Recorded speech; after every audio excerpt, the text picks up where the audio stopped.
And welcome back to Take Action News, everybody. David Shuster here, along with Mitch Molaski and Daniel Marins. This is the segment where we like to talk about people who are doing some amazing things in their community, really making a difference. And I want to set this up. We're going to talk with Congresswoman Eleanor Holmes Norton in just a second. A lot of people may not realize that, first of all, Congresswoman Norton, she represents the District of Columbia. And for a lot of our listeners who are outside of Washington, D.C. or Virginia or Maryland, they may realize, okay, D.C.'s got a congresswoman. What's the complaint? Well, the fact of the matter is that because D.C. is not a state, Congresswoman Eleanor Holmes Norton does not have a vote. Yes, she has an office. Yes, she gets to serve on a committee, but her vote in Congress does not count. And people may be thinking, well, how is that possible? How is it possible that 600,000 residents, 600,000 people in the United States do not have a voting representation in Congress? That, my friends, that is the underside, the dirty underside of D.C. not having a state. That it's not just about D.C. having a state, it's about having voting representation in Congress. And I would love dearly for Congresswoman Eleanor Holmes Norton to be able to cast a vote on the issues of our day, but she can't. Joining us now to talk about this is our activist of the week, Congresswoman Eleanor Holmes Norton. Welcome to Take Action News. Thanks for being part of the program. Oh, it's such a pleasure. A member of Congress doesn't usually get to also have the honored title of activist. Well, you are indeed an activist, and I'm going to say it out straight out here. Washington, D.C. has a population greater than 2 states. We've got more members of the armed services than 2 states. We've got more college graduates in D.C. than 15 states. Our gross domestic product is larger than 15 states. We create more federal tax revenue than 19 states. How is it that we don't have a vote in Congress? Well, today it's entirely political, and I should make one small correction. I do vote in committee. In fact, I've chaired a subcommittee. But the final vote on legislation is not in committee. It's on the House floor. And there, the 600,000 plus American citizens who live in the District of Columbia don't have any representation. They have none whatsoever. In the Senate of the United States, this started frankly, more than 200 years ago, when the country was started, and the district was created from land given by 2 states. After a 10-year period,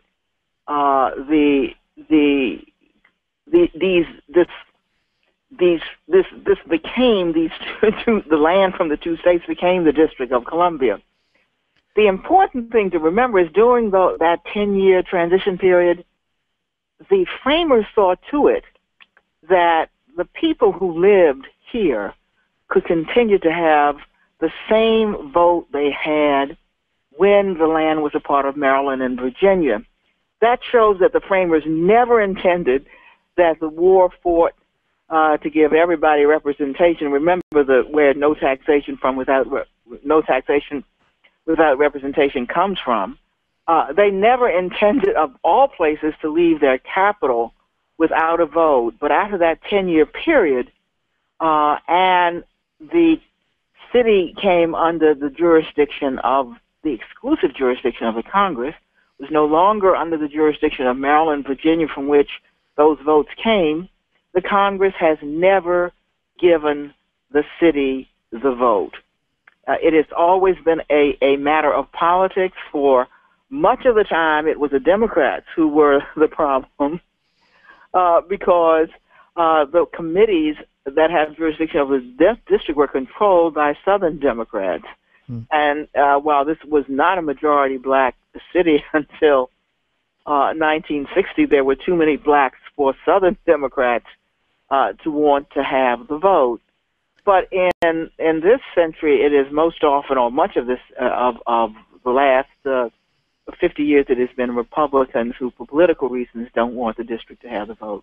We're talking with Congresswoman Eleanor Holmes Norton. She is now in her 12th term as the Congresswoman for the District of Columbia. She's been working on these issues of statehood for over 20 years. Congresswoman, what do you make of the Joe Lieberman plan? And that is to have sort of a new Columbia, an area part of the mall that would be the capital, and then have the surrounding area essentially have be somehow a state. Is that a wise plan? Oh, yeah, the bill you're talking about mirrors my bill. That's a bill that it was introduced by 4 senators near the end of the term, and Joe Lieberman was one of them. Essentially what it says is that Congress would still have jurisdiction over the mall and the federal buildings. That would be the District of Columbia. The rest would be the new Columbia, and that would be hometown Washington, and that's what the residents of the district want. What can the residents of D.C. and also people who are out there listening to us all across the country and around the world who are just outraged to discover that 600,000 Americans don't have a vote in the House or on the floor of the U.S. Senate, what can folks do about this? Well, we need them desperately because, of course, we're controlled by votes of members of Congress, and most of the residents of this country don't know we don't have the vote. Whenever a poll has been taken, it always comes out that people want the residents of the District of Columbia to have the same votes they have. I would say that that to educate the rest of the country, it would be most important for people to occasionally go to my website or go to the website of DC Vote, because then you can be in touch with what's happening and perhaps can tune in. And what I'd ask them to do now is to send, whether they're Democrats or Republicans, to email their member of Congress to say they're for statehood for the District of Columbia. Congresswoman, you've been doing this for a long time. We always ask our activists of the week some of the lessons that they have learned. What have you learned over the years about activism and about public service?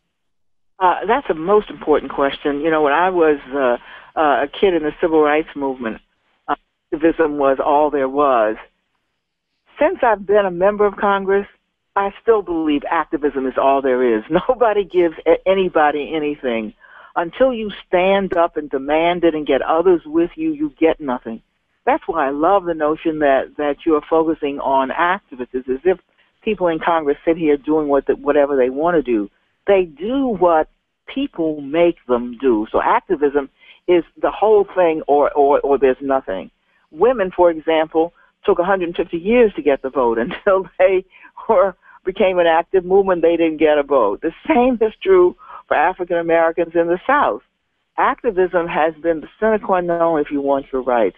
We have a completely unique situation because if the whole city rose up, we still would not be able to get our rights unless the rest of the country rose up with us.